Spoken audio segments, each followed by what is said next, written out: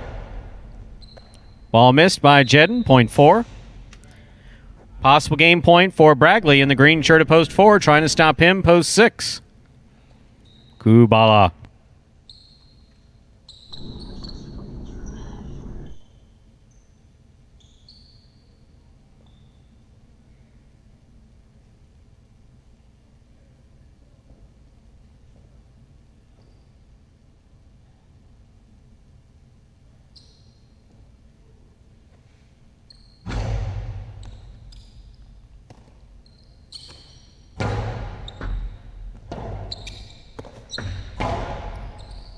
Good pickup by Kubala. He got that backhand off in time. Here's the catch by Bragley. Catch by Kubala.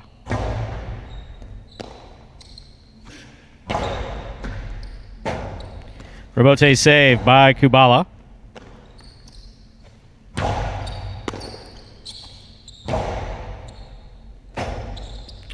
Robote forehand by Bragley. Point in game, green shirt at post 4, Bragley. 1 places, 2 shows. Unofficial order finish, 4-1-2.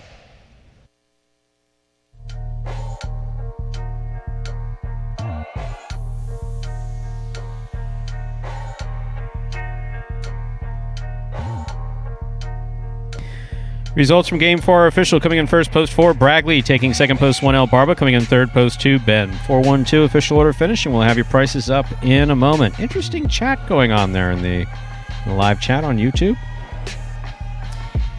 I mean, you've touched on, folks chatting have touched on the basis of the Magic City program. Sure. Everybody makes the same amount. Now, to clarify, almost everybody is on an annual contract.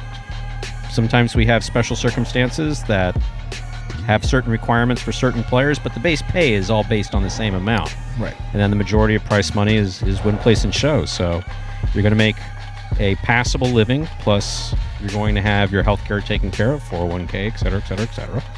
But if you want to make more than 50 grand, more than 40 grand, if you want to make, there are players who will double their actual salary in the prize money that they make, which is what we saw last year. And then in addition to that, if you're top on the roster or have top skills, then there's an additional $30,000, $40,000 in opportunity to make some pretty good chunk of money change on top of it.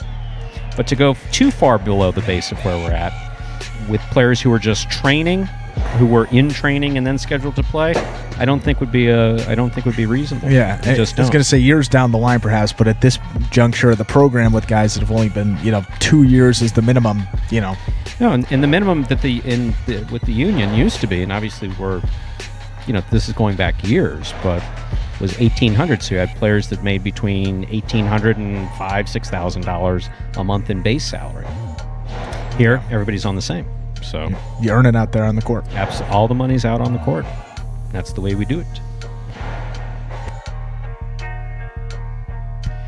And no, don't agree with that assessment. But let's talk about prices. $2 Quinella 1-4, $21.80. Trifecta 4-1-2, $220.20. And the 50-cent try box, $55.05. $2 wager on 4 to win, returns $10. Up next, ladies and gentlemen, game number 5, or as we like to call it around here, Dodging Death 1, part of the Doubles Championship Series here at Magic City Jai-Alai. $15,000 in prize money on the line for those who finish first. $5,000 for those who finish second. Sorry, $10,000 for those who finish first, $5,000 to finish second, $15,000 in total prize money. There are no scratches in Game 5. Post time, 6 minutes away. Good luck.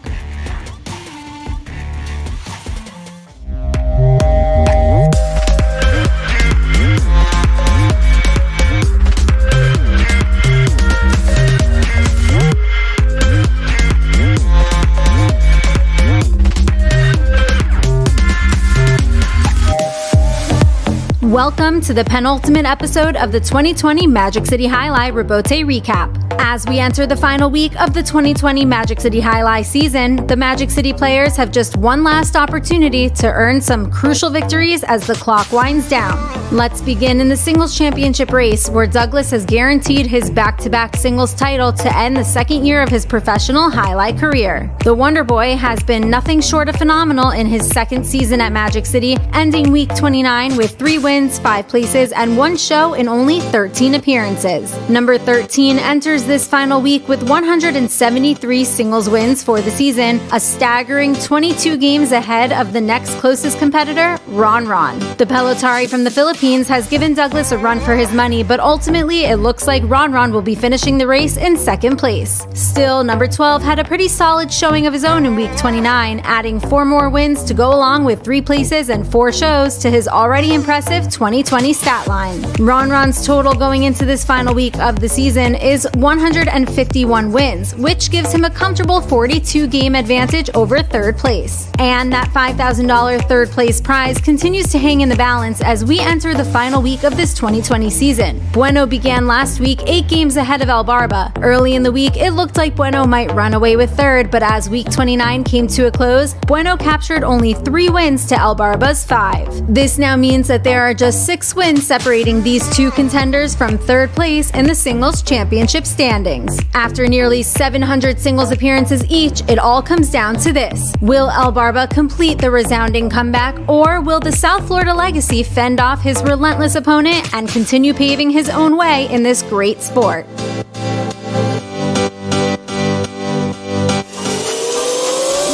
The Golden Cesta for week 29 goes to the only former Super Bowl champion in the world of Jai-Alai, Jedin. Number 8 has been steadily improving throughout the 2020 season, but he seemed to turn a real corner this past week with arguably his best performance of the year. Jedin had all parts of his game working from the first serve, culminating into a ridiculous stat line of 9 victories to go along with 2 places and 2 shows across all of his singles appearances. Not only did he end with the second most in the money finishes with a total of 13, but his collection of 9 wins is the highest win total he's had in any single week all season. Jedin's unmatched work ethic is starting to pay off in a big way. Congratulations once again to number 8 on his first Golden Cesta.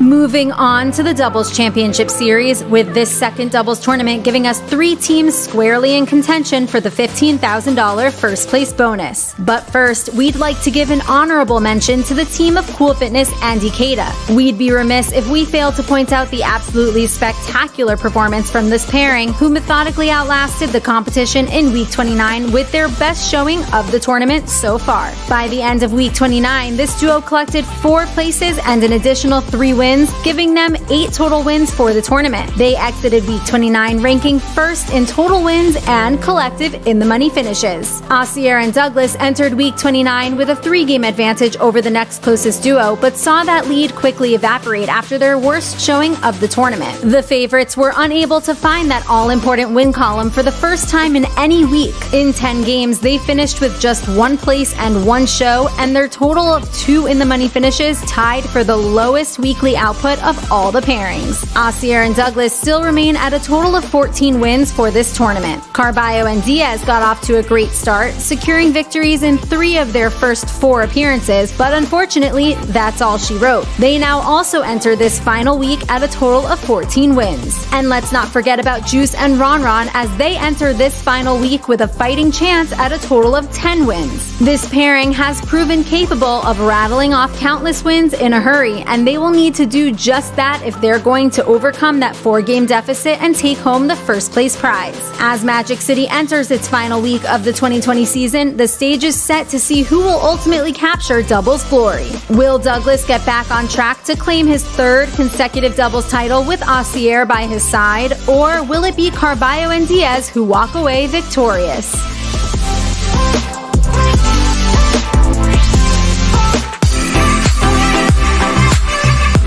Shout out to this week's fantasy winner, Jasa and Lassa Hartford Fronton. This winning team will receive a Magic City Jai-Alai hat, in addition to the full $150 cash prize for its stellar performance in Week 29. Watch our weekly fantasy review on our Instagram page at Jai-Alai Channel for more details on the winning Week 29 lineup. With Magic City's 2020 season coming to a close, we want to assure you that Fantasy Jai-Alai isn't going anywhere. We'll be back when Magic City Jai-Alai's 2021 season begins again in February. Visit fantasyhighlight.com for more details. This week's Robote play goes to number 12, Ron Ron. Ron Ron has had an exceptional 2020 season, and even down to the closing stretch, he continues to deliver. In this play, Ron Ron pulls a rabbit out of his hat, executing a breathtaking Robote outside placement that paints the line, whizzing by the opposing team to score. Take a look for yourself at yet another masterpiece brought to you by Ron Ron in this Robote Play of the Week. Stopped by Ron Ron. Backhand by Ron Ron, caught in the air by Douglas. Douglas will slow the pace down a little bit.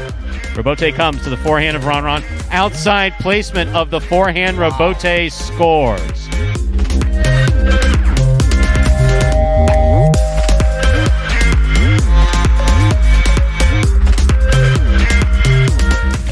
And the Robote recap takes us right up to the start of game number 5, first of 2 doubles games in this Friday afternoon performance. And we'll be sure to take care of address some of these comments by Bob and P. Pilotaris after we begin our doubles game, part of the Doubles Championship Series, which we know as Dodging Death 1. That's right, time to dodge death.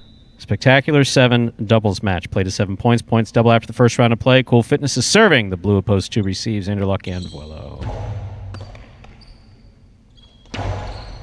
Outside placement off the serve will score for Anderluck. Nicely caught. Beautifully executed. Point 2. 2 first up on the board in our 5th game. That'll bring to the court the white shirts of post 3, Assier and Douglas.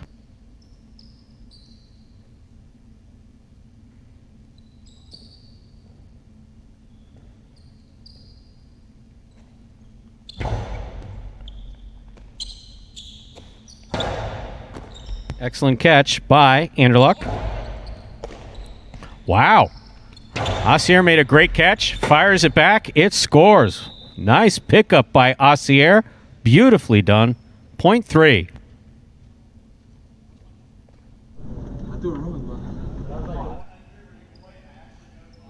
Green shirt to post 4. Diaz and Carballo receive.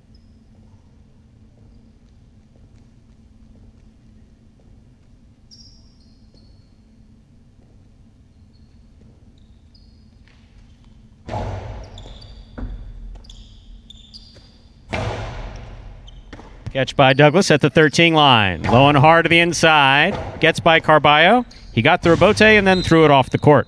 Point 3. Assier and Douglas have 2 points. Receiving in the black shirts of post 5. We have El Barba and Kubala receiving.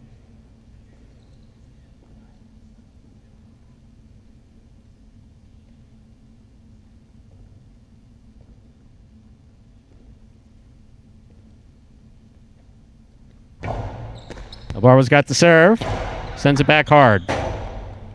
Robote left side by Douglas. El Barba reaches in. Lets it pass to Kubala. Pika by Kubala. Goes off the tip of Douglas Acesta. He just hopped a little too soon. Point 5.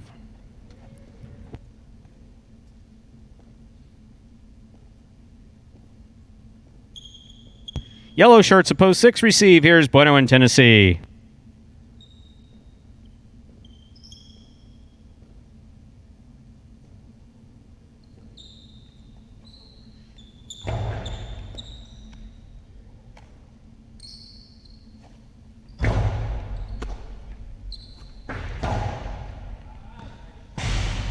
Point 5.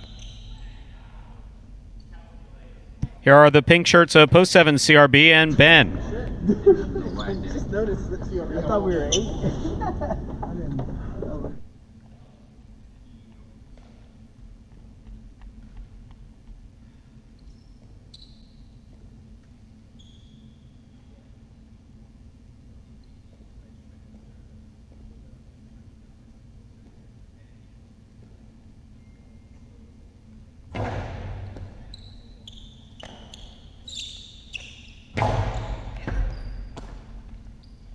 Nice forehand play back to the inside by Kubala. Elbarba takes it in the air. Winds up a 2-all. CRB makes the catch on the forehand. 2 bounces. Nice throw by CRB, 0.7. Here now to complete the first round and receive. Wearing the purple shirts, post 8, Jedden and Bragley receive.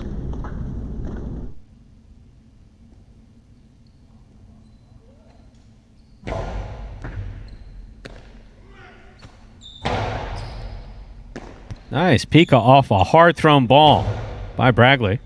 Bragley, nice catch on the forehand. Back to the inside he goes.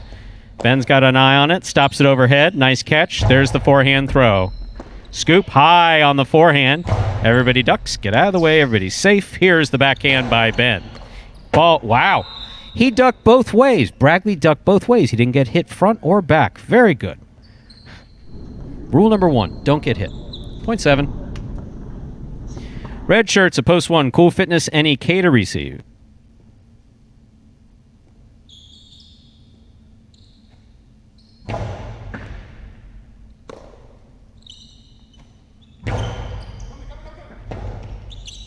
Robote forehand saved by CRB. Ben on the backhand. Robote, 2-all. Caught in the air, but not held on to, 0.1. One's on the board with 2 points. Here's post 2. Andrew Luck and Vuelo receive.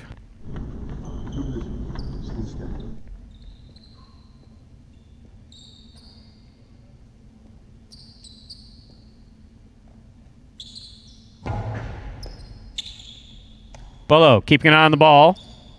Nice throw to the inside. Caught by Ikeda. Ikeda over the top. Andrew Luck.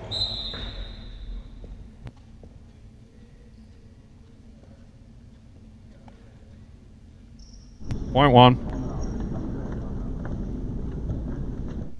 Here's post 4. Diaz and Carballo receive.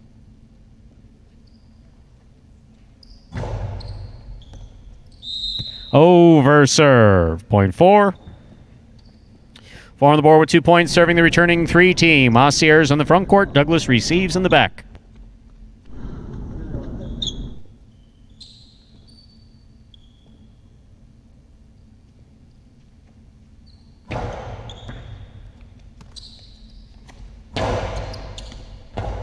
Carballo's at the 4. He's at the 3.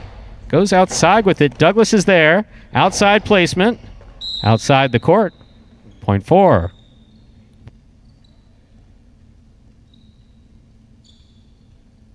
Four on the board with 4 points. Here's post 6 in the yellow shirts. Bueno and Tennessee.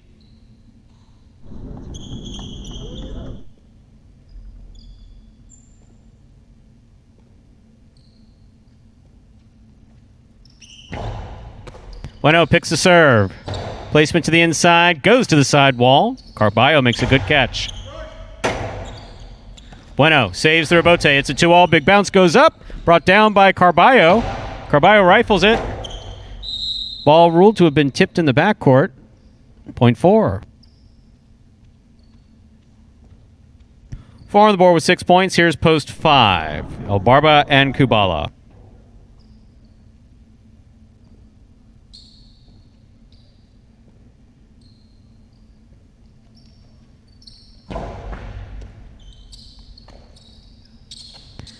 Backhand by Kubala. Rebote by Carballo. Catch by Elbarba in the front court. Hard throw to the inside from the Costado. Nicely played. Elbarba stabbed at it, missed it. That is point and game for the green shirts of post 4. Diaz and Carballo. 4 wins it. 1 places 7, 3, and 5 will all play off for third place. 7 first serves, 2, 3.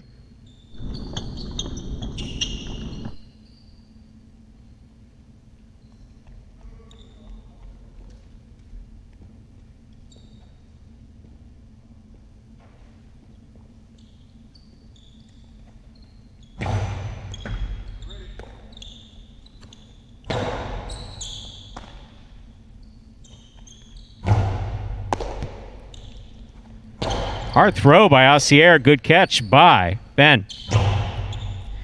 Douglas from the forehand at the 13 line. Picada, big bounce, goes up. Touch the sidewall. Ben had assessed on it, 0.3. Possible show point for the 3 team, Osier and Douglas. Trying to stop them, El Barba and Kubala.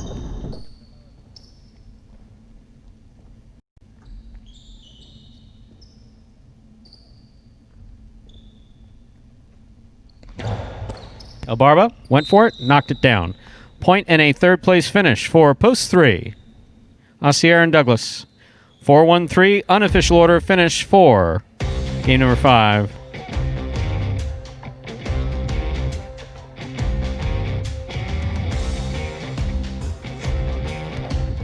Results from game 5 are official.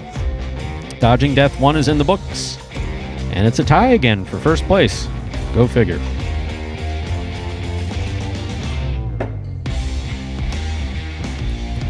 Winning game 5, post 4, Diaz and Carballo coming in second. Post 1, Cool Fitness and Ikeda coming in third. Post 5, El Barba and Kubala. 4-1-5 is the official order finish for game 5. And I will comment further on some of the concerns brought up in the live chat. But one thing I will say is, when I'm about to read these prices, is one thing everybody on this roster is keenly aware of, is that people are betting on. As far as maximum effort is concerned, that's one thing that is a hallmark of Magic City, is the effort that these players put in based on the skill that they have. And it's important not to have unreasonable expectations of players whose parents may have played in this, because if Jai-Alai has taught us anything, it's not genetic. It has everything to do with training. So after we read these prices, we will go back and address some of those concerns. $2 Quinella 1-4. It's first and second any order, $24. Trifecta 4-1-3. First, second, and third place finishing 103 even. $2 wagered on 4 to win returns $12.40. Up next, game 6, spectacular 7 scoring. Post time for game 6 is now just 7 minutes away. Good luck.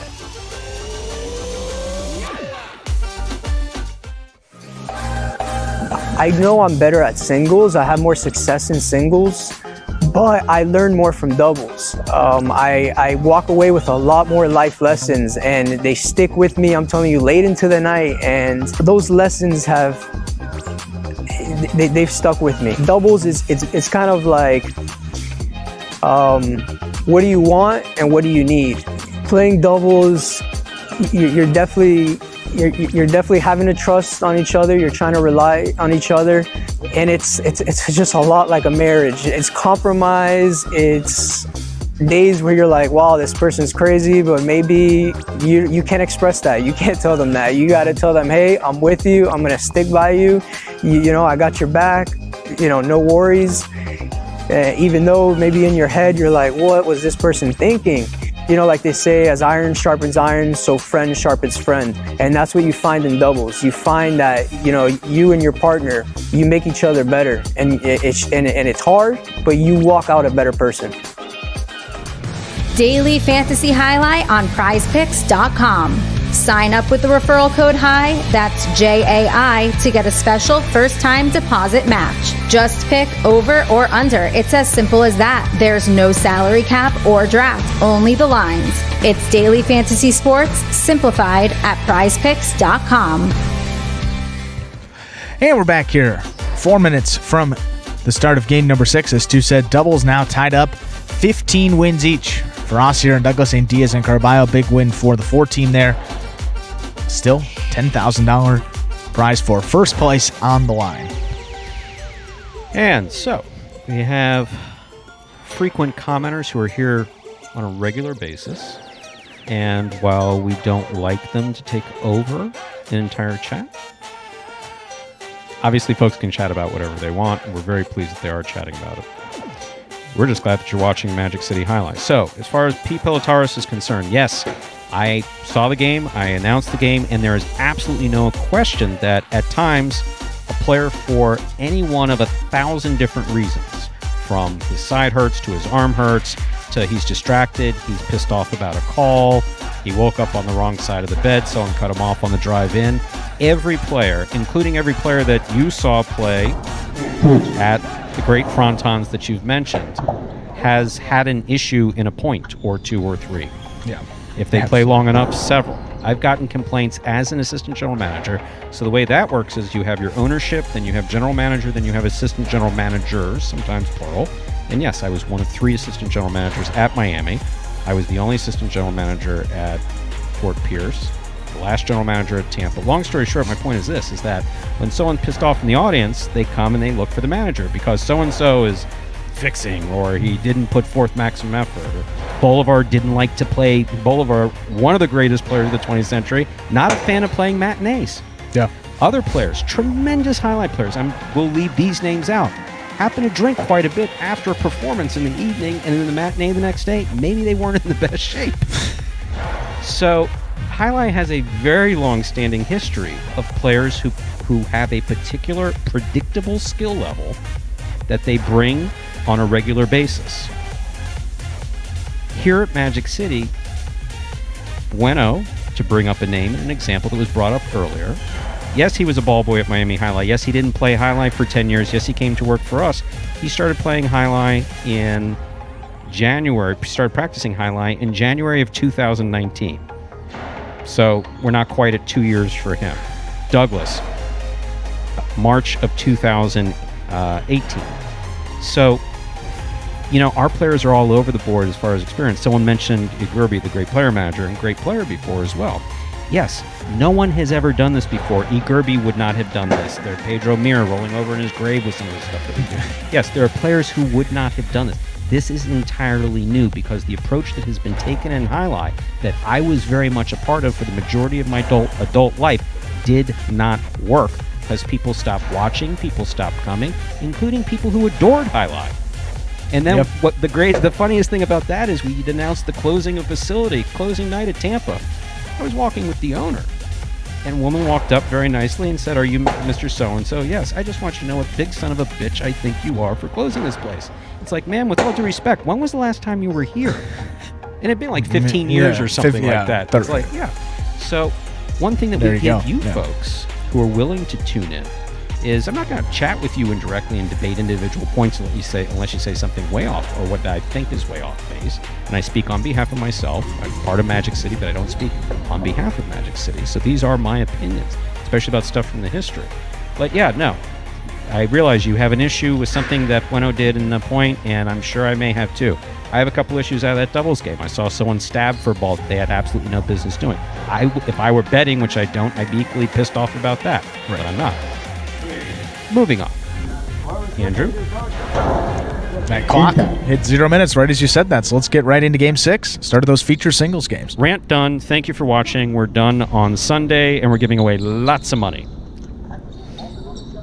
Game 6, Spectacular 7 scoring. Serving in the red shirt of post 1, Kubala receiving the blue post 2, Andrew Luck.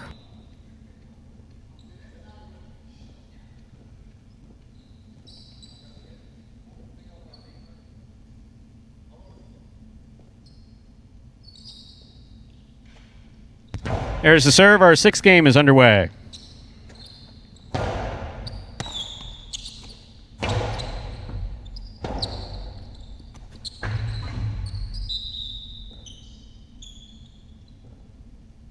Point 1.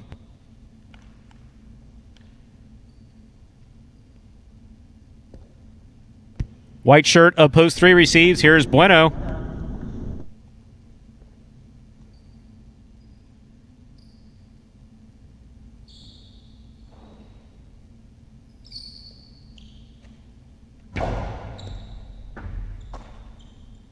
Bueno on the backhand.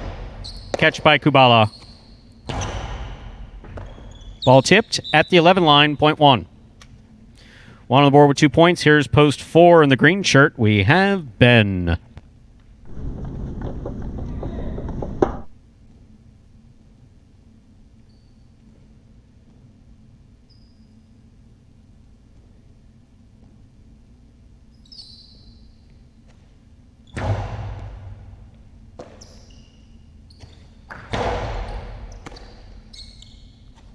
Forehand thrown to the inside, crossing the sidewall at the 8 line.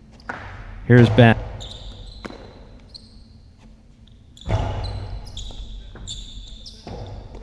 excellent rebote effort by Ben.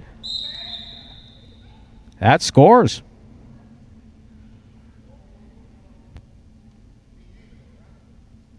Point 4.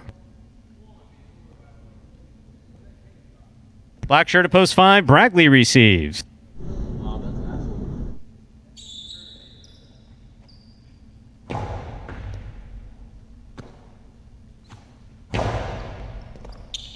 Ball tipped off the scoop attempt, point 5. Here is the yellow shirt of post 6, Ikeda.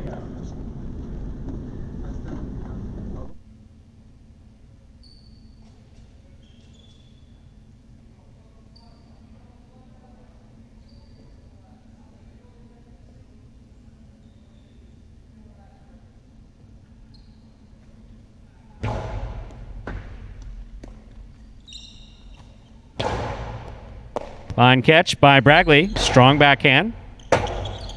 Rebote. Missed. Point 5.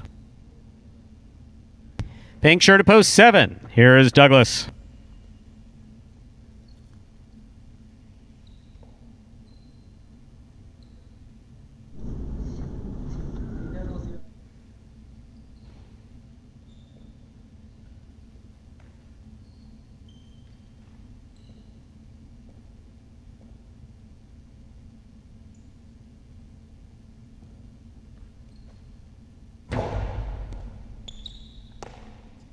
Strong backhand by Douglas. Line drive right to the inside. Rebote. Bragley got to it. Here's Douglas. 3-wall play going to the outside. And scoring. Point 7.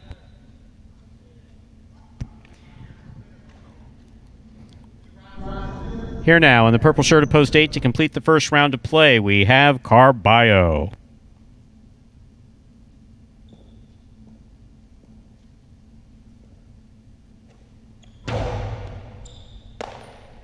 Strong backhand by Carballo.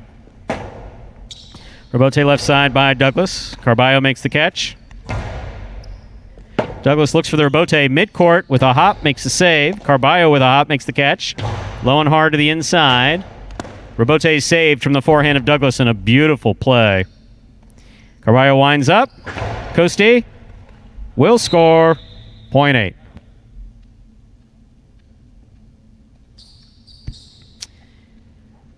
Eight gets the last point of the first round. All matchups are worth 2 points now through the end of the game. First to return, blue at post 2, Anderluck.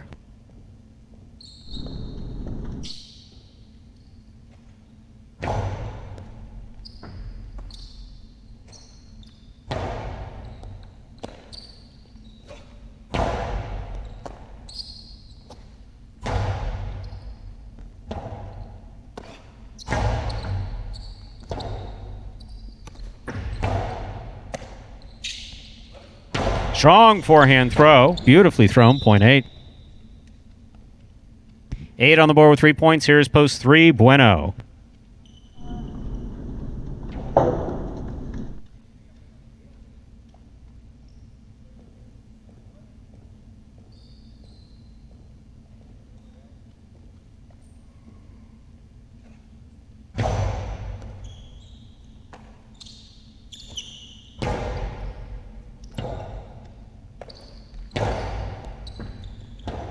Bueno, fine effort. That hits the overhead screen, though. Point 8. Straight points to a possible game point for Carballo in the purple shirt at post 8, trying to stop him post 1, Kubala.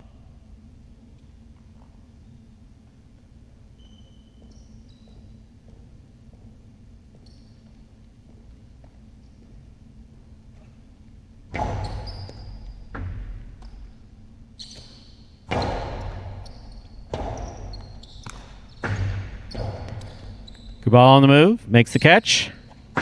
Carom by Kubala, beautifully thrown and scoring. Perfect shot at the perfect time, well thrown by Kubala. Point 1. 1 on the board with 4 points, serving to post 4 as play continues. Here's Ben.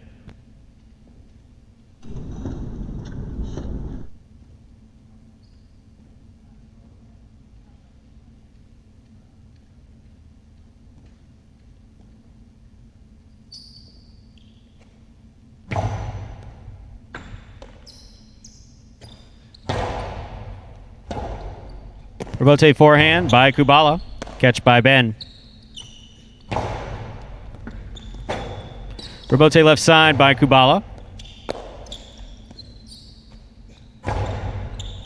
Kubala from the 8 line. Forehand to the inside. Ben, pick up on the forehand. Good catch by Kubala. Backhand from the 11 line. Ball tipped by Ben. Point 1. Possible game point for the red shirt of post 1. Kubala trying to stop him. In the yellow shirt of post 6. Ikeda.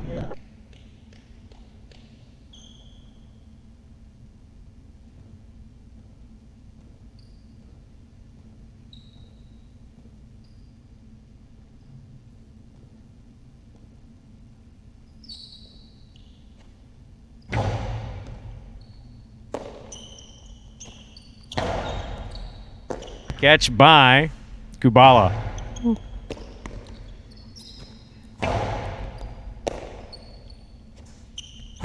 Kubala from the forehand. Great catch. Kubala goes deep. Forehand rebote by Ikeda. Out of play. Point and game. Red shirt of post 1. Kubala. No playoff here. 8 places, 5 shows. Unofficial order finish 1-8-5.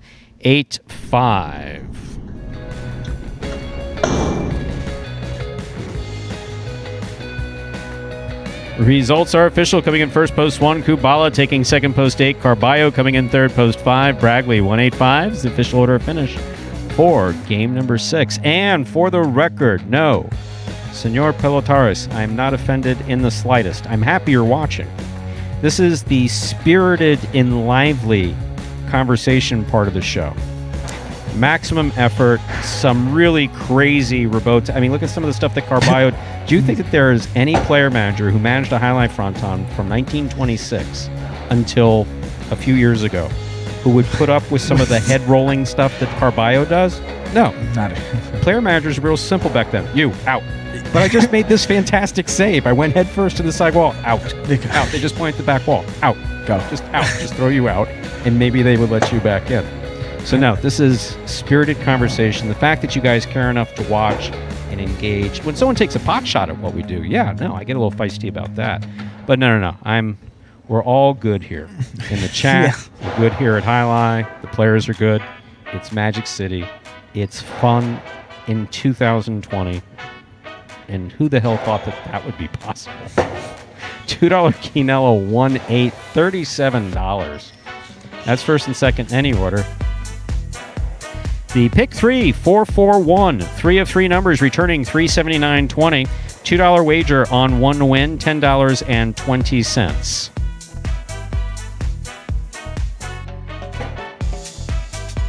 Andrew, let me get your opinion on something real quick before I finish with these prices. Yeah.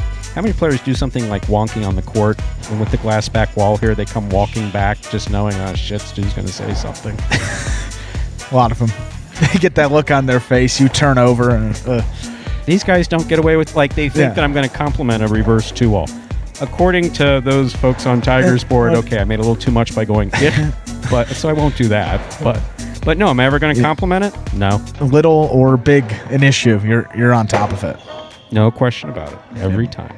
All for your enjoyment, folks. You think small, big things happen. You got to get the little things if you want to get to where you go in the long term. So I like that. Andrew is, of anyone who applied for this job, Andrew was the best, hands down. We didn't even know it then. I didn't interview him. He just showed up. But I did just show up. Hi, this is Stu. Well, that's one of the things. That was funny. Who the hell's going to put up with Stu? Yeah. They didn't ask me about that in the interview. Stu's told half the roster to F off. What are you going to do if he says it? This 22-year-old kid who's... And I think I told you. I think I said, look, if I ever come off overly aggressive, talk to you about it. Yeah, and you're like, don't take it personally. Yeah, don't. Learned it quickly. Yes, absolutely. No, it's been a pleasure working with you. Okie dokie. So up next, we got Game 7, Dodging Death 2. Spectacular 7 scoring. Part of the Doubles Championship Series here at Magic Jai-Alai. Post times in 6 minutes. Good luck. My favorite part about playing professional Jai-Alai is probably the free Gatorades and free waters. My favorite part about being a professional Jai-Alai player, when I play, my mind is so clear. It's really the only time that I'm able to focus on just one thing. It's very exhilarating and exciting, and I love exercise, and I love to be competitive. It just feels like I'm finally getting to do what I want to do every day. And Kubala having a very nice week here to close out this 2020 season. That's his second win already, and first in those feature games. I think he took game 4 in that first performance, but a feature game win certainly going to do wonders for his confidence. Gary, good to see him starting to get back on track here as he looks forward to 2021. We're certainly expecting a little bit more here for Kubala. Finished second place overall in those standings last season. He rounds out, looking at where he finishes here. Sorry, not the top 10, just outside of the top 10. 11th place overall, 57 wins, 60 places, and 77 shows for him to go along with 28 quads for those that are interested in those stats. We'll see what Kubala can do here coming up in 2021, but good to see him getting it back at least a little bit. Second win already here this week with many opportunities to go. Ed, we're now 4 minutes from that 7th game. We'll see here in a moment those will pays.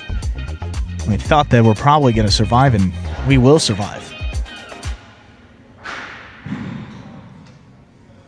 4 of 5 numbers on a couple of those, 3 of 5 on the other half, meaning that's going to be a huge high five pool headed into tomorrow. And if it's not hit tomorrow, well, boy, that's going to be a heck of a pool there on that Sunday where everything must go. So we could be looking at maybe even over 5,000-6,000. Everything has to go. Don't have to get all 5 numbers right. Don't have to be that only winner on that Sunday, because the Mighty Ocho and the High Five are both being forced out, and those are separate jackpots. At least 3,000 with that Mighty Ocho, and however high that jackpot gets for the High Five, that too got to go here this Sunday. 3 minutes till game number 7. Imagine the perfect mixture of athletics, spectacle, and speed. Jai-Alai. Let's design a Conan O'Brien or Conan superhero. Sure. Oven mitts. Maybe there's some steam coming off the mitts because I took a focaccia out of the oven. Oh, a highlight glove in the other one. That'd be great. Have you ever played Jai-Alai? Actually lacrosse, but it's Jai-Alai for white people. I'm Johnny Nacho, this is Steve-O. This is Jai-Alai. Jai-Alai is like handball, only you fling the ball and catch the ball with this basket thing. It's more complicated than that. And dangerous.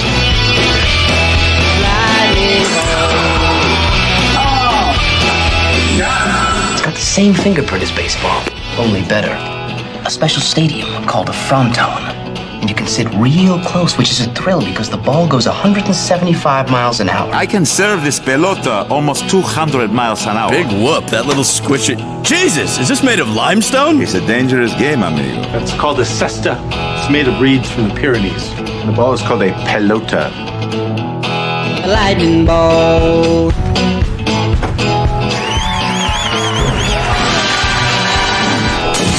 Oh, good God.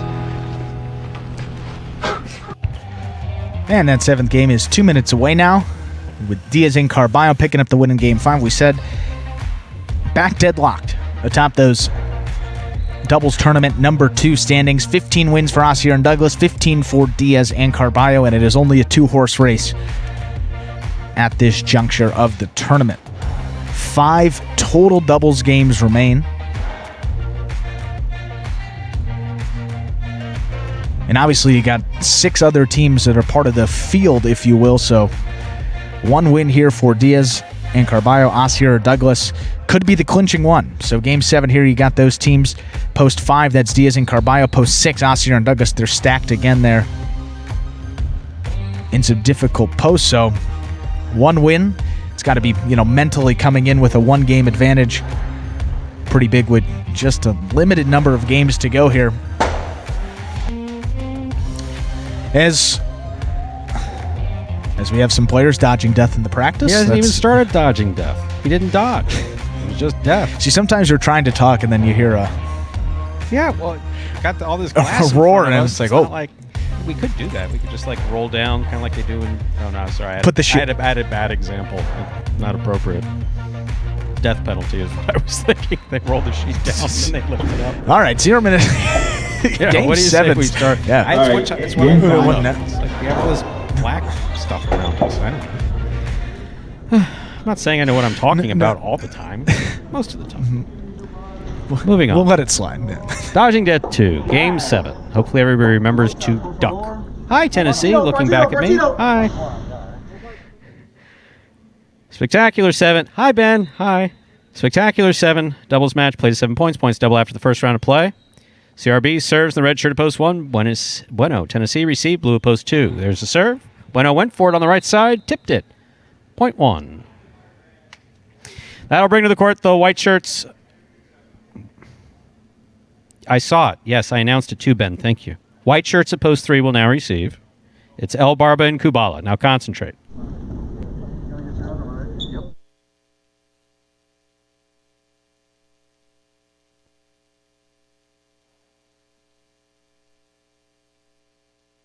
Strong backhand. Robote forehand. Big right side by Kubala. Nice catch by Ben. El Barba's there. Good catch. Nice backhand. Robote. It's a 2-all. Does not open up. El Barba's carom does. Point 3. And our next matchup, El Barba will serve to the green shirts of post 4. Here we have Cool Fitness and Ikeda. Oh, okay. Don't worry about it.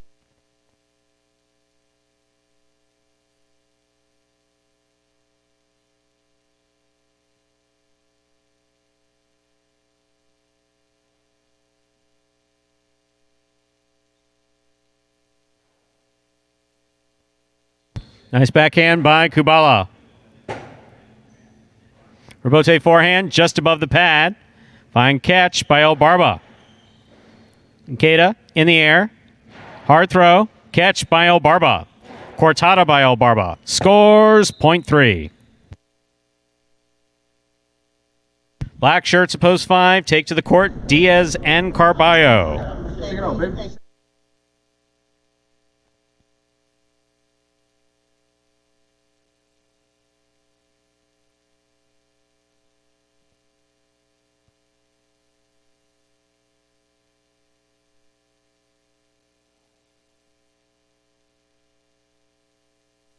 Big backhand by Carballo.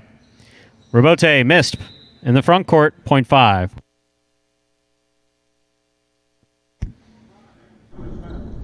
In this next matchup, Diaz will serve to the yellow shirts of post 6, worn by Assier and Douglas.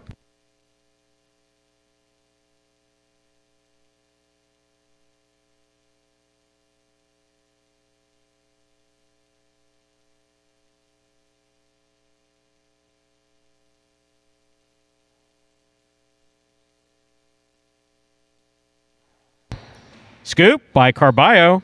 Hard backhand. Robote by Assier. Scoop attempt. Missed clean by Carballo.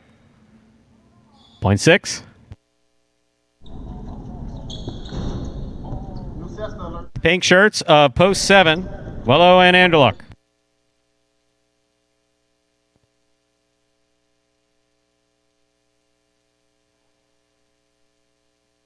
Ball tipped in the backcourt. Point 6.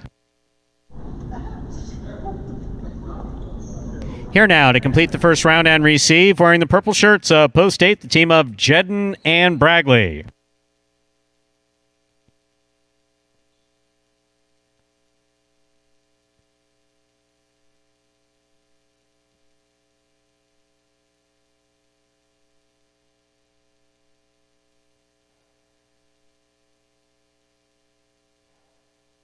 Douglas on the catch on the left side. Powerful backhand. Robote right up the middle. Beautiful Robote turn by Jedden. Here's Douglas. Powerful, powerful throw. Scooped up by Bragley. Ball caught in the air by Douglas. Powerful backhand by Douglas. Tipped in the backcourt by Bragley. Point 6. That completes the first round of play. All matchups are worth 2 points now through the end of the game. First to return the blue shirts of post 2. We have Bueno and Tennessee. Now, Bueno did break his cesta in the last series, so he's stepping out with a new cesta. First throws for Bueno with the new cesta.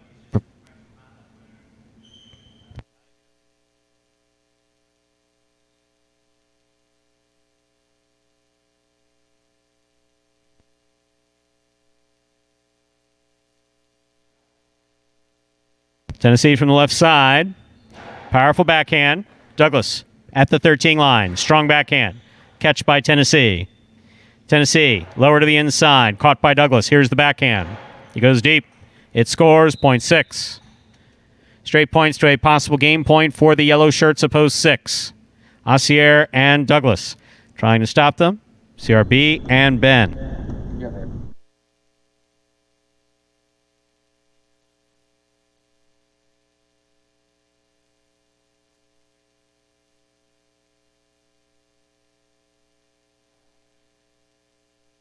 In and out of the cesta it goes. That is point and game to the yellow shirts of post 6. Assier and Douglas.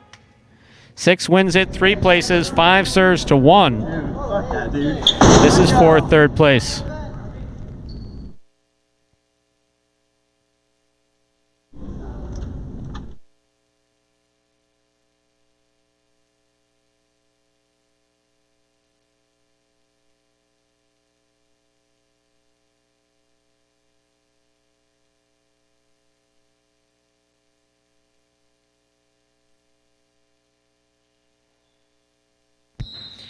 Over serve.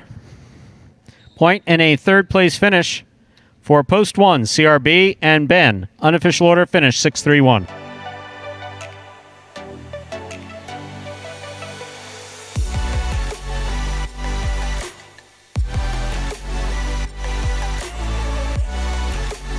Results from Game 7 are official. Coming in first, post 6, Assier and Douglas. That ties it up again. No, sorry. Actually, they step out into first place, right? Yeah, they took a 1-game lead, 16th win. See, now on that one, you could have looked through the screen and said, you don't know what the hell you're talking about, do you?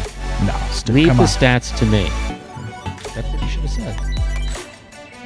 We've made it this far. No, we keep it cordial. Keep it cordial. Wait a second. I wanted to say it all season. Somehow But now, I managed to keep my mouth shut through November, so why would I blow it now? Yeah, we've only got a couple more days. No, plenty of highlight to go. just what are you talking about, numbers one? Look, if someone dishes out, they absolutely need to be able to hear it. They absolutely do. I did have a fun time with some of the people who commented about Magic City when we first started and then played at Calder. That's all I'm going to say. It's like, oh my, wow. Okay, you know you got to run for that ball, right? Stu, come on. That high five, if that high five can survive tomorrow. Look at that. 23-20. That means that there's a lot of money going out. Not really Brinks truck money, but, plenty.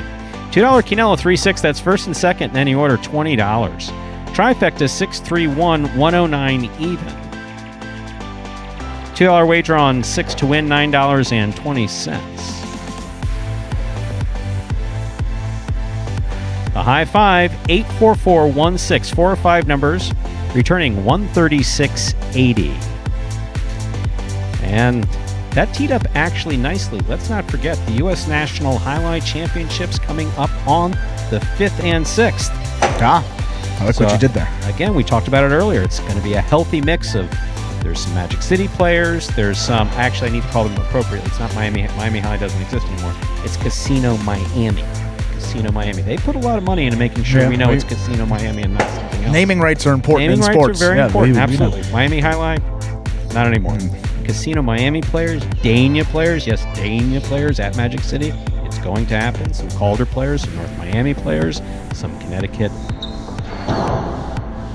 amateur players from Berlin, Connecticut. We're looking forward to hosting everybody safely, healthily, happily, and we just need to try to get through this as best we can. Kind of like the 2020 season. Yeah, then everything will be live here on the Jai-Alai Channel, all the action, Saturday and Sunday. So this is your one-stop destination for it all. Someone who remained nameless but may have initials to his title that sound like COO said, look, there's a possibility it will be a cluster, you know what, but we're going to make sure that it's organized and everybody's treated fairly. And so, yeah, it could. Day 1, tournament 1. Yeah. With guys alternating serves, there's going to be a lot going on. Up next is Game 8, Spectacular 7 scoring. It's a 7-point game. Post time for our 8th game is now 5 minutes away. Good luck.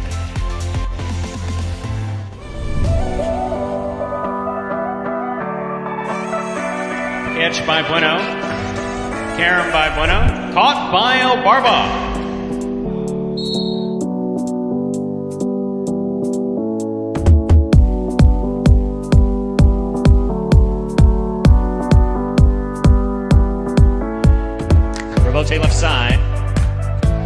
Robote makes the catch. Returns a carom that's gonna score.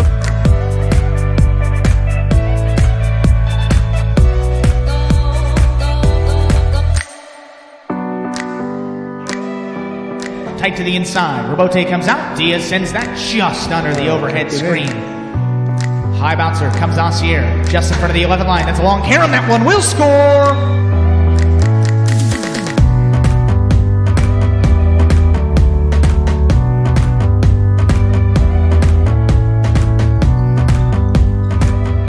Reverse by Bueno. Kubala from the 7 line throws a 2-all that is stopped on the forehand of Bueno. Bueno's carom, that's going to score.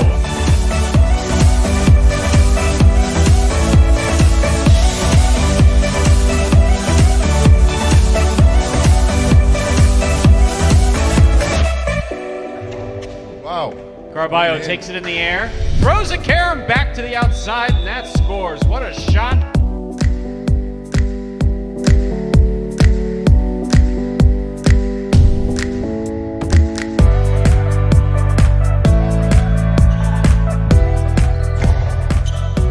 Douglas on the right side. Sidearm carom opens up beautifully.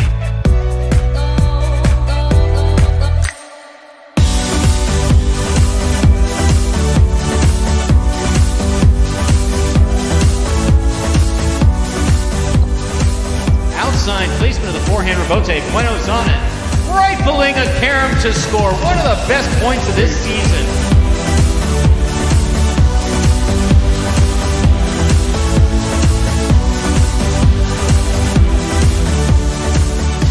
Ragley from the 10 line. Over the top to the inside. Kubala's there. Carom by Kubala's going to score.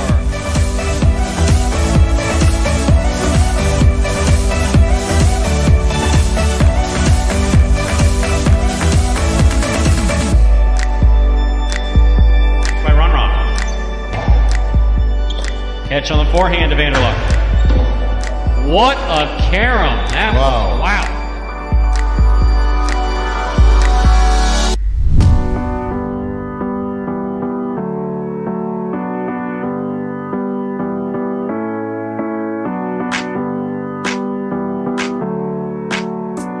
Reverse. Caught by Ron. 2-all by Ron. Caught by Douglas. Carom by Douglas. Wow.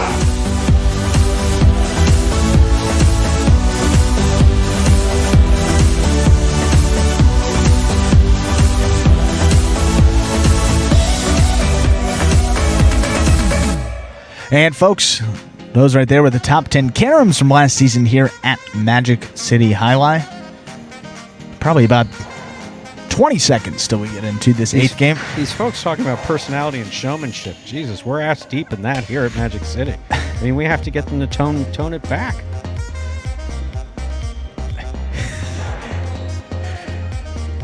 Well, before we go down that path, let's start game 8. What do you say? Let's get into the action stuff. All right, let's begin.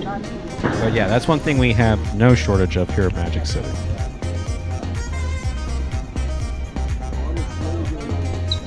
Okay, game 8. Spectacular 7. Singles match. Played 7 points. Points double after the first round of play. Serving the red shirt at post 1 is Douglas. Receiving the blue at post 2 is Jedden.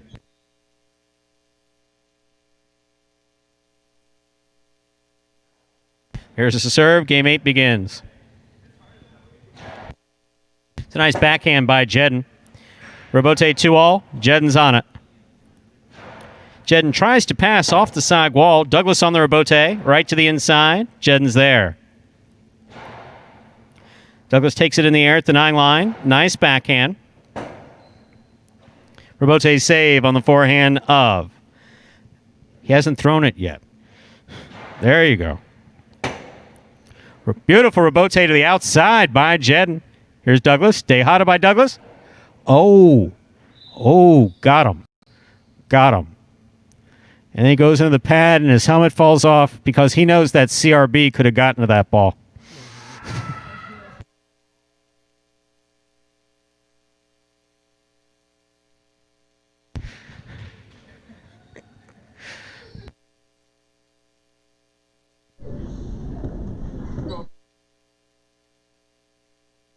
Anderluck receives.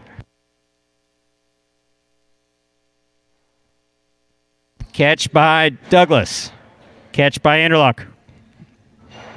Anderluck to the inside. Douglas is there. That's a beautiful catch on the left side of Douglas. Douglas from the 11 line. Powerful forehand. Fine rebote play by Anderluck. Beautifully thrown. Anderluck hustling to make that rebote. Tough play, point one. Well played by both Anderluck and Douglas. One on the board with 2 points. Here's the green shirt at post 4, Kubala.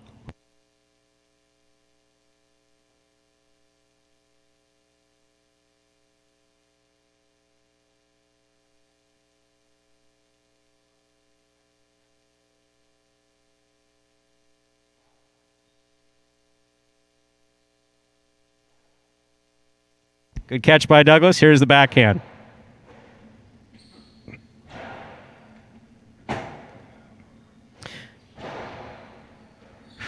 Point one.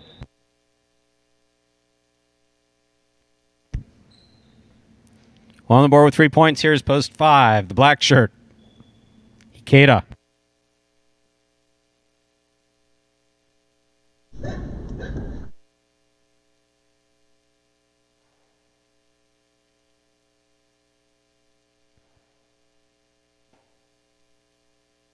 Strong forehand rebote. Good catch by Ikeda. Point 5. Here is the yellow shirt of post 6, Carballo.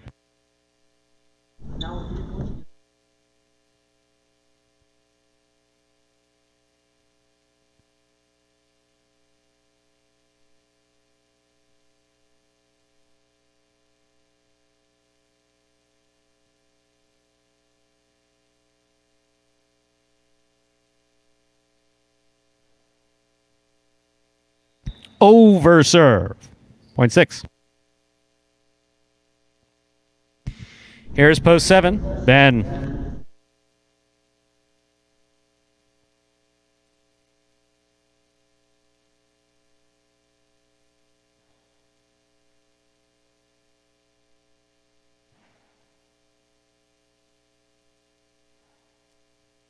Here's Ben.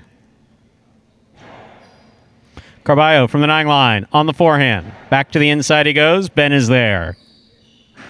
Carom by Ben. Catch by Carballo. Carballo winds up. Costado to the inside. Ben makes the catch. Backhand by Ben to the inside. Forehand rebote by Carballo. Catch by Ben. Scoop. Missed. Point 7.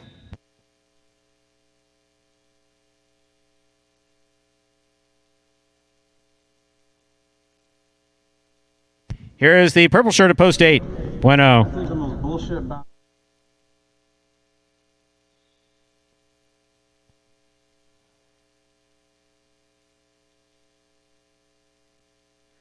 Hi, Carom. Will score for Bueno. Point 8.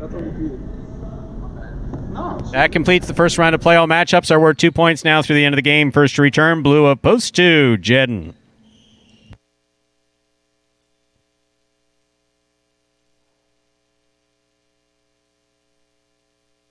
Strong backhand thrown right to the corner by Jedden. That was a beautiful throw by Jedden. It scores point 2.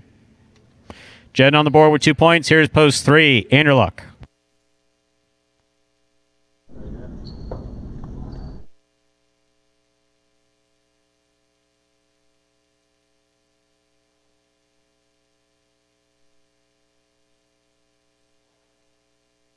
Catch by Jedden, midcourt. Strong backhand. Rebote, left side, missed by Anderluck, point 2. Joe on the board with 4 points. Here's post 2, Kubala.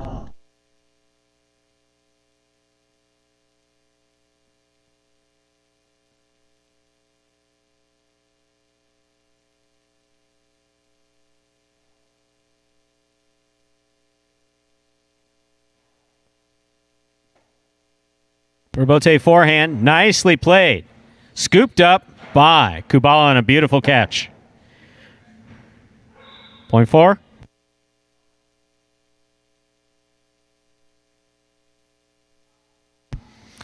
Here's post 1 in the red shirt. Douglas.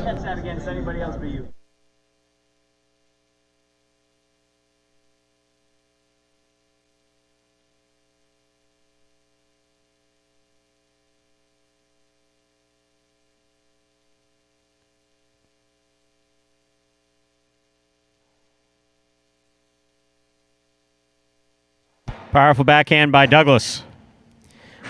Forehand camera bote attempt. Missed. Point 1. It's a possible game point for the red shirt at post 1. Douglas trying to stop him. Ikeda.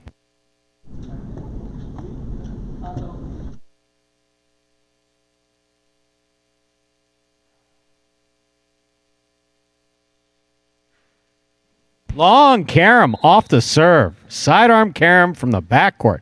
Tough shot. Missed. Point in game. Red shirt at post 1. Douglas. 2 places, 4 shows. Unofficial order of finish, 1, 2, 4.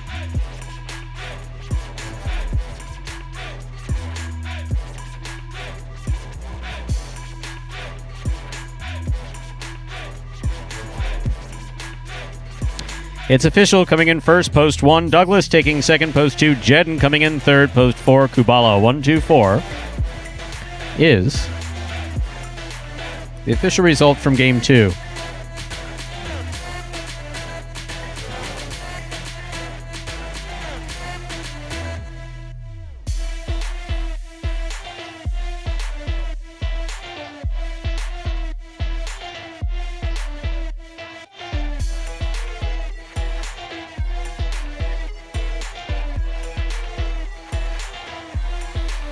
That was funny. Winner just came back here and asked if instructions came with that basket.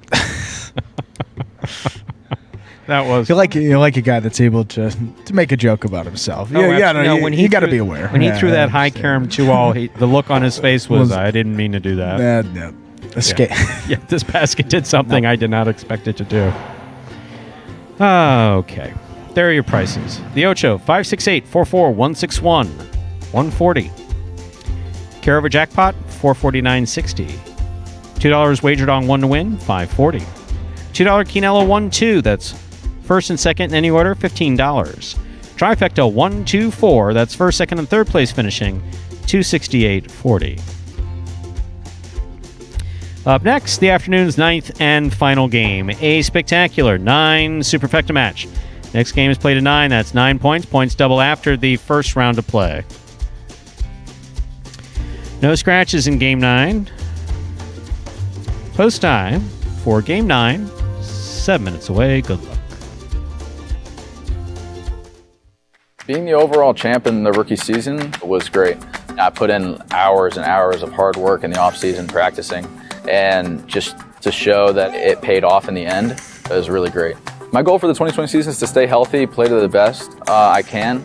But definitely I would love to repeat winning singles and doubles again this year. Like I said, I think it's going to be a lot harder, but it's definitely a push that I want.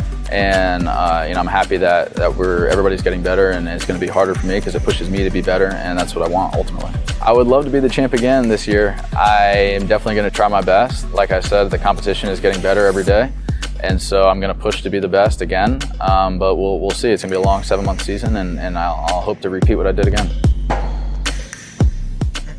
Yeah, Douglas well on his way to completing his 2020 goals here. Win number 176 in the singles department alone. So that doesn't even include his doubles numbers. So someone was asking about the stats there.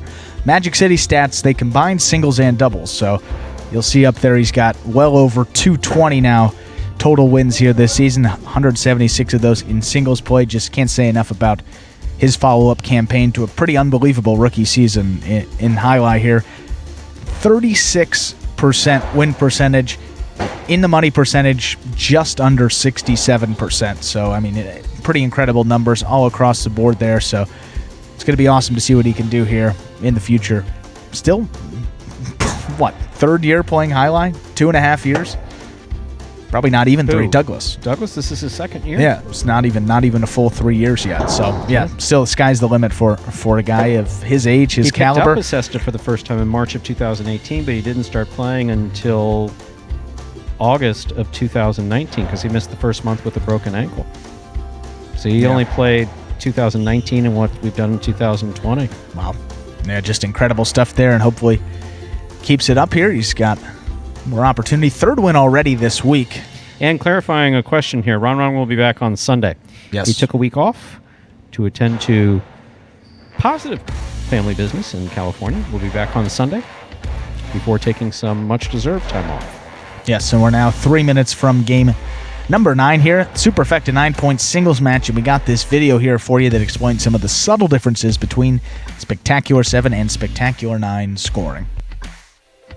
Spectacular 9 singles games are played with 8 players. Each player wears a different color jersey numbered 1 through 8 on the front. These numbers are traditionally referred to as post numbers. Post numbers are used to signify the order in which the athletes will play in a game. These numbers are also used for betting purposes. Don't be confused by the numbers on the back of our jerseys. Those are just for fun. Each game begins when the player in the post 1 red jersey serves to the player in the post 2 blue jersey. The served ball must land between the 4 and 7 lines marked on the court's side wall. If the ball lands between those lines, the serve is good and play continues until one of those 2 players wins that matchup. The player who loses the matchup exits the court and waits for his next turn at the end of the rotation. It's important to note that every game has 2 rounds. The first 7 matchups in a game make up round 1. Each matchup in round 1 is worth 1 point. Round 2 refers to all matchups that take place after the 7th and final matchup of round 1. The number of matchups in round 2 varies from game to game.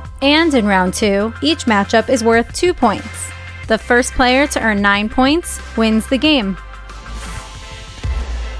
All right, 2 minutes now till game number 9. We have some national days to attend to, Stu. Obviously, you know the big one today, Black Friday. That one's up here. But the opposite of that, we also have Buy Nothing Day.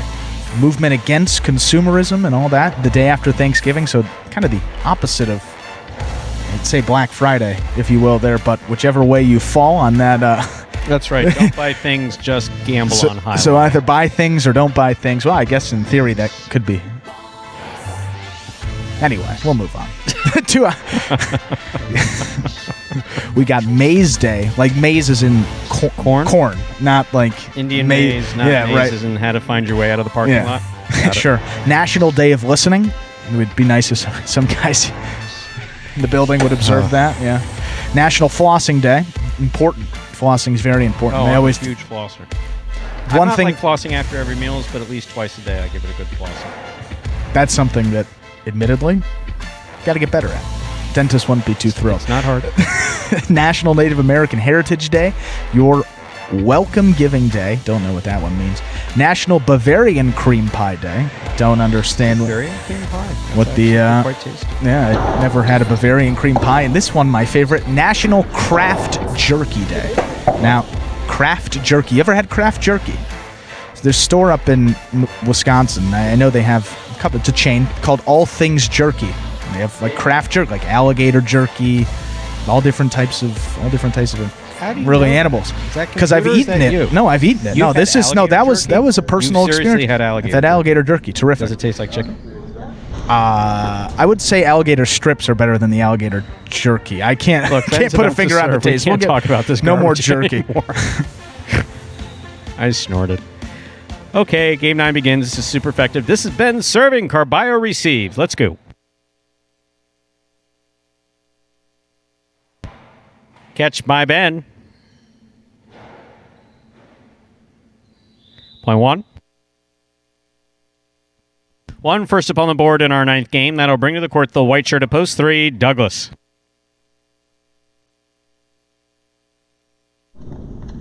You're my favorite player.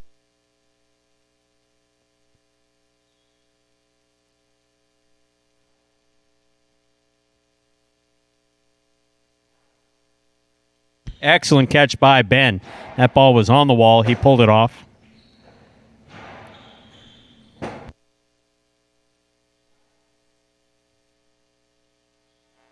Inside placement scores, point 3.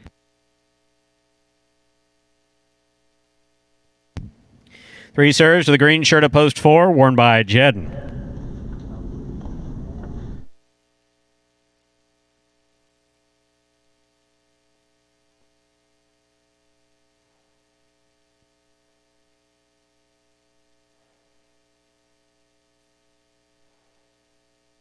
Catch by Jedden. Costado up the middle. Catch by Douglas. 2-all by Douglas. Opens up and scores. Point 3.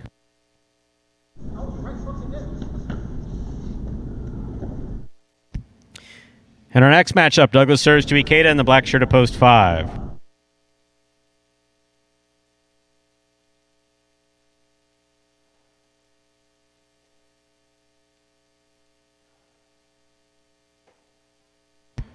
That was beautifully thrown by Ikeda. Looks like it was going to be a carom of some type. Went straight, point 5. Here's post 6, Kubala.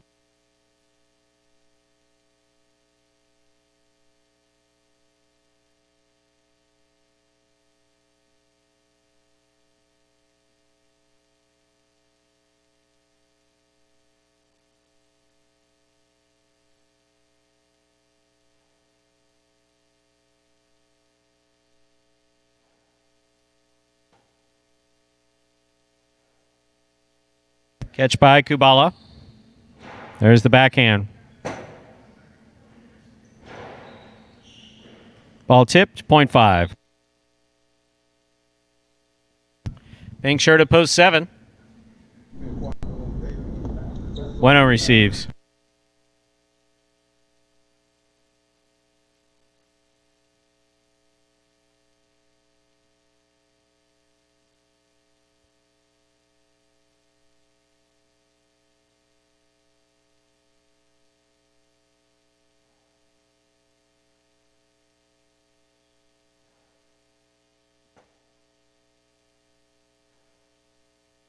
Fine catch by Bueno.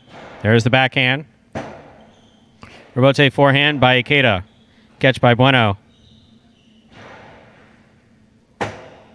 Rebote forehand by Ikeda.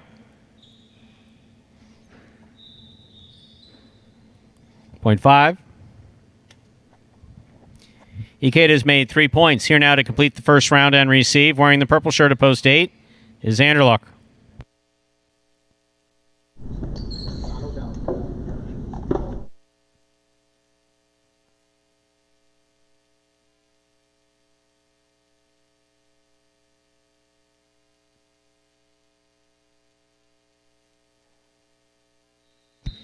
Underserve.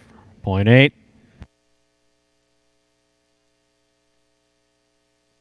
Here's post 2, Carballo.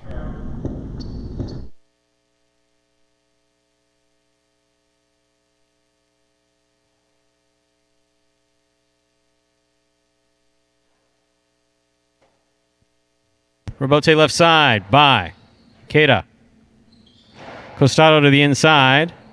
Rebote by Anderluck. Nicely played. Big bounce brought down by Carballo. Tejada by Carballo. Anderluck on the run. Will not get there. Point 2.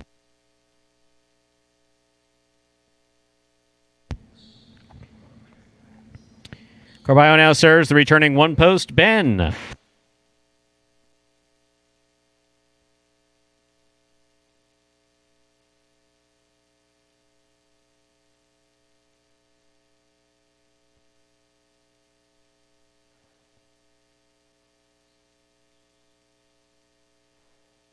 Catch by Carballo up at the 3 line. Tejada, not against Ben, but he couldn't reel it in. He was there. Point 2. Joe on the board with 4 points. Here's post 4. Jedden.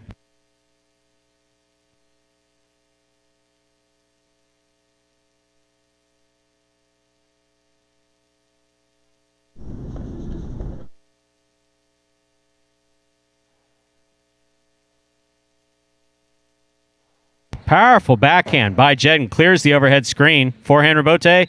Clean swing and a miss by Carballo on the forehand. Point 4.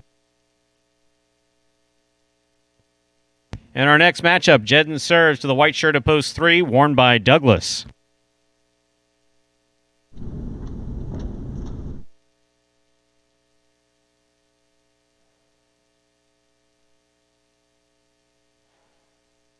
Good catch by Jedden.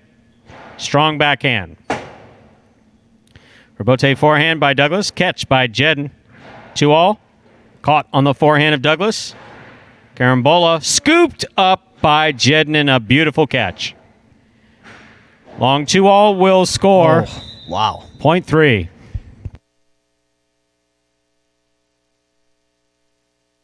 Three on the board with 4 points, serving to post 6. Kubala.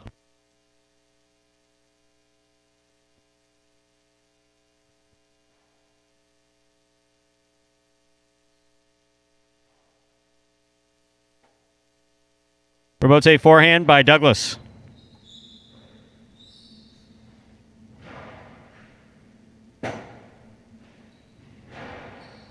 Kubala on the catch. Karam. Douglas gets there. Could not hold on to it. Point 6. 6 on the board with 2 points, serving to post 7. Bueno.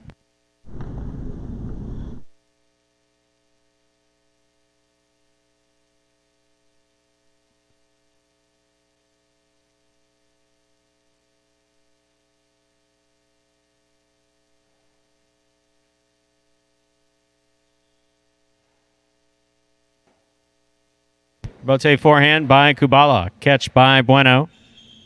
Bueno goes deep.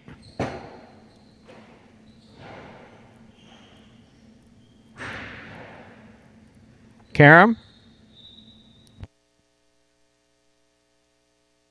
Point 7.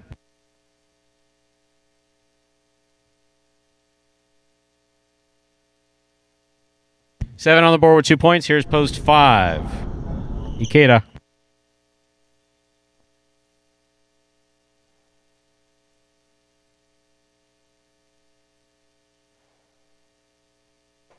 Point 5. 5 on the board with 5 points. Here's post 8. Anderluck.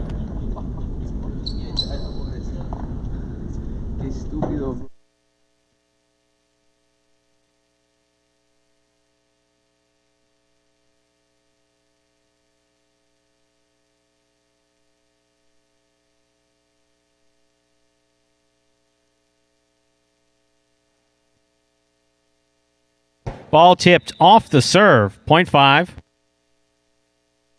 Ikeda has 7 points and therefore a possible game point in this superfecta game. Trying to stop him. The red shirt at post 1, Ben.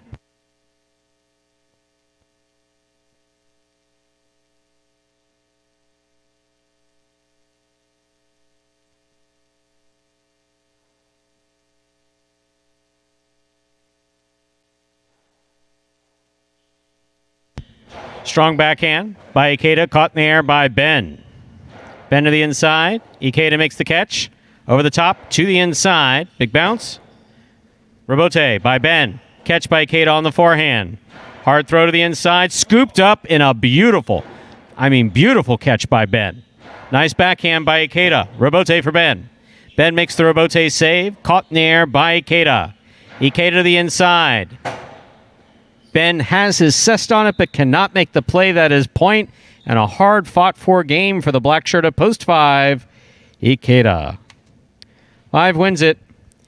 2 serves to 3. This is a playoff for second and third place. There will be a 3-way playoff for fourth. 2 first serves to 3. Place and show.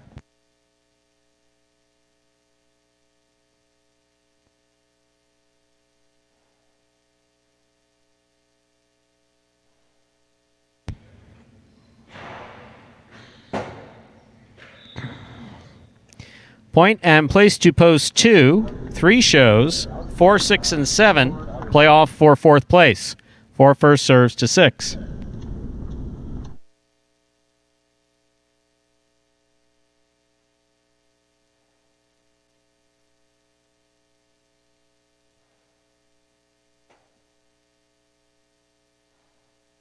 Catch by Kubala, almost. Point 4. Possible fourth place finish for post 4. Jed trying to stop him. Bueno.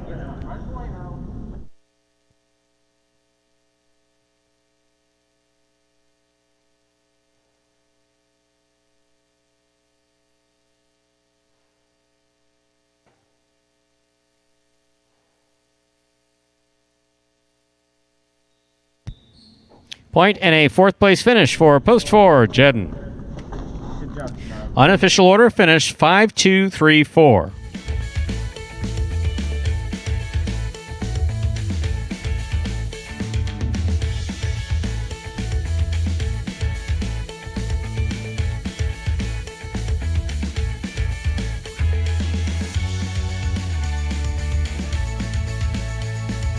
Results from Game 9 are official. Coming in first, Post 5, Ikeda taking second, Post 2, Carballo coming in third, Post 3, Douglas taking the quad, Post 4, Jedden. 5-2-3-4 is the official order finish for game number 9, and we'll have your prices up in a moment. I said it. There they are. $2 Quinello 2.5. That's first and second in any order. $29.40. Trifecta 5-2-3. First, second, and third place finishing $119.80. 10-cent Super, 5-2-3-4, $38.74. Late pick 3, 615. 3 of 3 numbers returning $146.80. $2 wager on Ikeda to win, $8.20.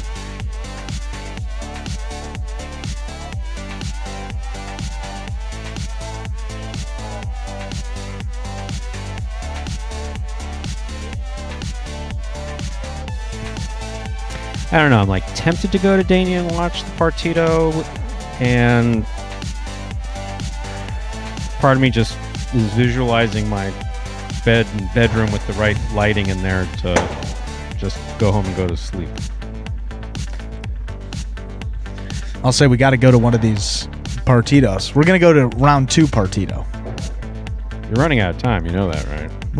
We've got, they got 2 semifinals and the final to go.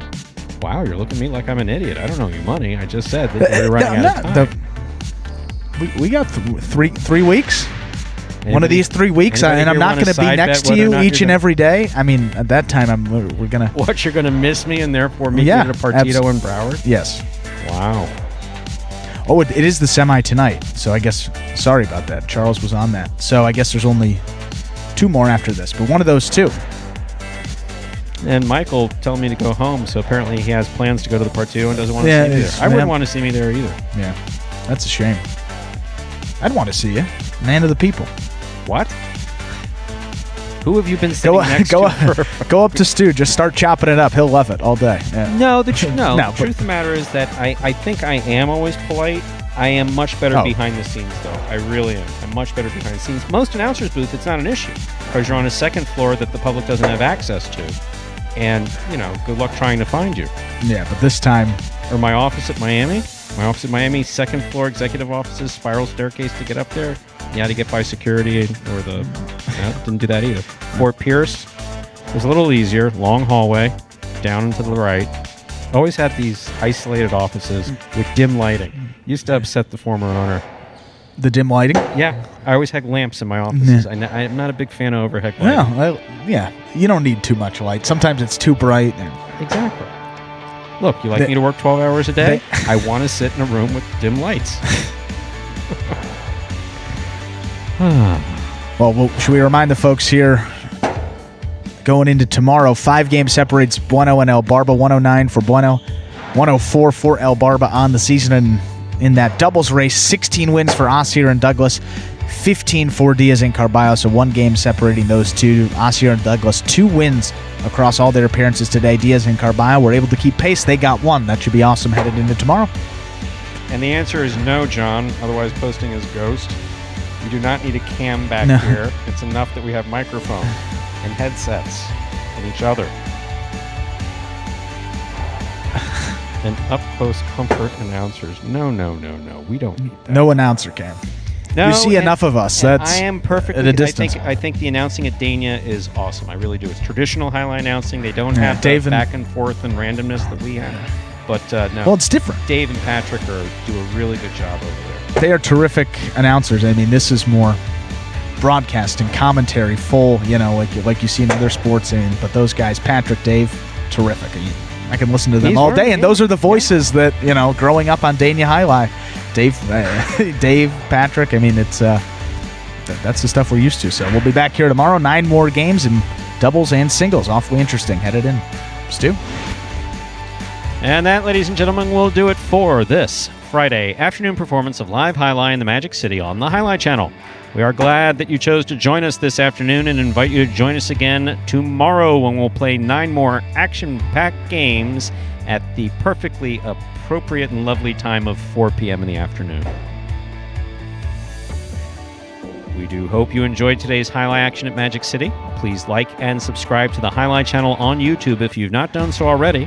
Let us know your thoughts and any questions you may have in the live chat. Occasionally, we will respond. We'll do our best to respond to questions. Occasionally, I'll get fired up and want to talk about Highlight history or some other interesting thing that's come up. Who knows? Occasionally, I'll say nothing because I just want to stare at our wonderful Highlight players here at Magic City. So, on behalf of those players, and the staff and management of Magic City Jai-Alai, we do thank you for joining us today. We hope you'll join us again tomorrow at 4 p.m. So for now, goodbye, till we can see you back here at Magic City Jai-Alai.